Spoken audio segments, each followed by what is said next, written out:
Welcome back, Rankers. Been a bit of noise this week about Facebook advertising, and the story comes out of the LA Times. This company called Limited Run, who had a page on Facebook and was running advertising on Facebook, said that they found that about 80% of the clicks that they were paying for with Facebook advertising were coming from bots. And they used a couple of sophisticated ways to do this. One of the ways is that they developed their own analytics program. And what they found is that 80% of those clicks, the user agent or the browser, in the case of a human, it couldn't actually execute JavaScript. Now, typically, that is a good indicator of a bot. Now, it's almost a never-ending battle for advertising companies to cut or shut down bots. Why do these bots exist?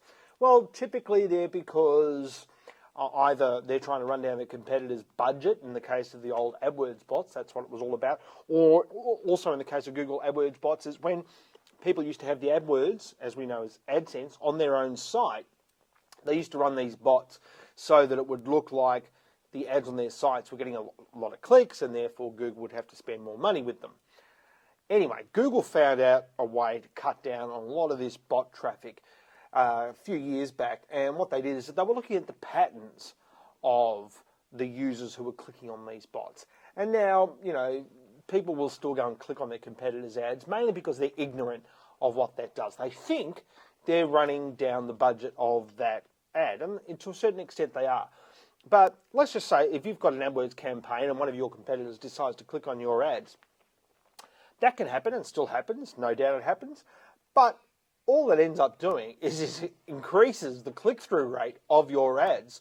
So therefore, Google now sees your ads as more viable, people want to click on them more, and up it goes on the page, and maybe your cost per click will reduce a little as well, or you'll get higher on the page for the same cost per click. Having said that, I've still seen a lot of what I would call click fraud on Google ads in some cases. And that's where I know that the client will be ranking number 1 organically for a phrase, but their ad might be number 9 or number 8 on the page, halfway down, or towards the bottom of the page. And logic says that most people are going to click on the number 1 organic ranking rather than search all the way down the page and look for that particular ad. Well, in a couple of cases, I've seen the opposite happen, and more clicks have been put on the ad than what they have on the number 1 ranking. That to me is someone actually doing click fraud. Probably not bot automated, but a competitor clicking on the ads. In this case, Limited Run, this company says that they actually were bots. Now, there's a fundamental difference between, say, Facebook advertising and Google AdWords advertising. And they are, one is that, well, let's go and have a look at Facebook advertising. One is, this is the display ads in Facebook, and this is pay-per-click. But I'm not interested in a warm duck leg confit and smoked breast salad I'm a vegetarian. Why am I getting this ad? I'm not going to click on it. It's useless, totally useless to me. Need a website? Well, Stuart Media builds websites. Another totally useless ad. I'm not going to click on any of these ads. So I'm not saying that Facebook advertising is bad. I'm just saying a lot of people don't do it very well at all. And then on top of that, you get a lot of what seems to be a lot of bot traffic. And from reading what other people are saying about it, there are a few other companies saying similar things. There could be a lot of bot traffic and a lot of fake accounts actually on Facebook that are actually going through and clicking these ads for a whole variety of reasons. There's money at the end of the trail somewhere. Either someone is trying to stop you from advertising, or someone is making money from clicking on your ads somewhere along the line. Now, people say, well, how many bots are there? Well, there are a lot of bots, and you will see some people block bots in their robot.txt. A lot of retail sites will do this. If you go and have a look at robot.txt, in a lot of retail sites, you will find that what they actually do is they'll block all these known bots that will go out and grab all your pricing off your site and then take it back to their own database and alter their own prices accordingly on the same products and services and drop them down so they're cheaper than you. So, what do some retailers do? Well, they go and block those bots in the robot.txt completely useless, and I'll show you why. If I'm going to do something with a robot on your site, I'm not even going to go and look at the robots.txt. I'm going to ignore it completely. You can't stop me coming in simply by using a robots.txt. If you want to stop me coming in, you pretty much have to know my IP address of my bot to stop me coming in and grabbing stuff off your site. And here is...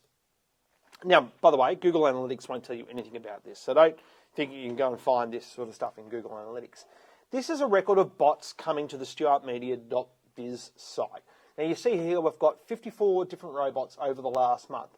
Now, it says here the Google bot's been about, over 4,000 times in the last month, and 88 of those times it's actually looked at the robots.txt and says, I just want to double check that things haven't changed, and I can actually go and crawl your site.